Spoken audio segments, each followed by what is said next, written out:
तर देवरांचा पक्षप्रवेश होत असेल तर स्वागत करतो असं मुख्यमंत्र्यांनी म्हटलंय। मिलिंद देवरांच्या पक्षप्रवेशावर मुख्यमंत्री एकनाथ शिंदे यांनी प्रतिक्रिया दिली आहे। दुपारी 1:30 ते 2च्या वेळास मुख्यमंत्री एकनाथ शिंदे यांच्या वर्षा निवासस्थानी मिलिंद देवरा यांचा प्रवेश होणार आहे आणि यावर मुख्यमंत्री एकनाथ शिंदे यांनी प्रतिक्रिया दिली आहे। पक्षप्रवेश होत असेल तर स्वागत करतो असं मुख्यमंत्र्यांनी म्हटलंय। सोबतच देवरांचा पक्षप्रवेश होतोय किंवा देवरा हे शिवसेनेत येत आहेत याबद्दल मला माहिती नाही असं सुद्धा मुख्यमंत्र्यांनी म्हटलंय।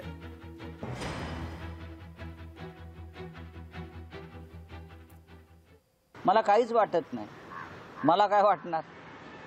आम्हाला कशा करता काय वाटायला पाहिजे? मुळात असं आहे की हा महाराष्ट्र आहे। जर कोणी निवडणुका लढवण्यासाठी किंवा एखाद्या पदासाठी पक्ष बदलणार असतील तर ती महाराष्ट्राची परंपरा सुरू झालेली आहे। त्या परंपरेनुसार ते पक्ष बदलतात। त्याच्यावरती काँग्रेस पक्षाने भूमिका घ्यावी। मी कशा करता बोलू? माझ्या पक्षाशी त्याच्याशी काही संबंध नाही है। देवरा हमारे बड़े नेता थे। कांग्रेस पार्टी के 30-40 साल तक वो नेता रहे, मंत्री रहे, सांसद रहे।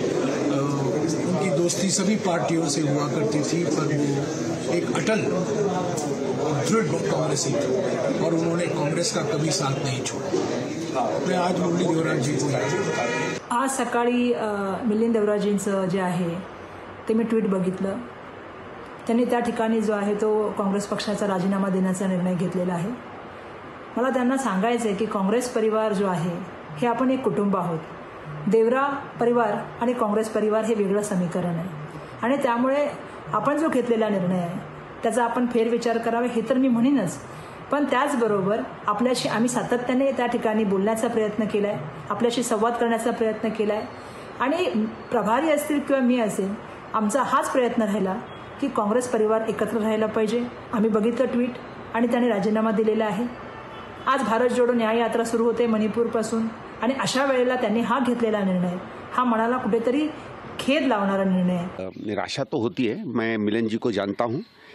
मैं राजनीतिक साथी के साथ साथ उनको व्यक्तिगत मित्र भी मानता था और पिछले कई वर्षों में स्वाभाविक है हम लोग बहुत ज़्यादा उम्र में अलग नहीं हैं, तो एक दूसरे से चर्चा भी होती थी। चर्चा न केवल राजनीतिक होती थी बल्कि विचारों की होती थी।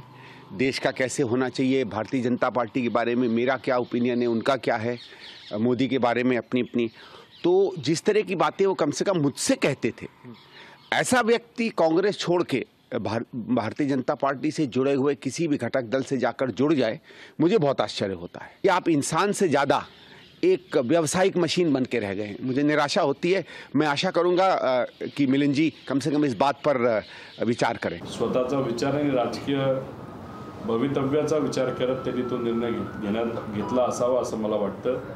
पण विचार सोडून फक्त एखाद्या पदासाठी जर कोणी जात असेल तर आजच्या काळामध्ये ते योग्य नाही का? लोकशाही मराठी ऐका, पहा, जागरूक रहा।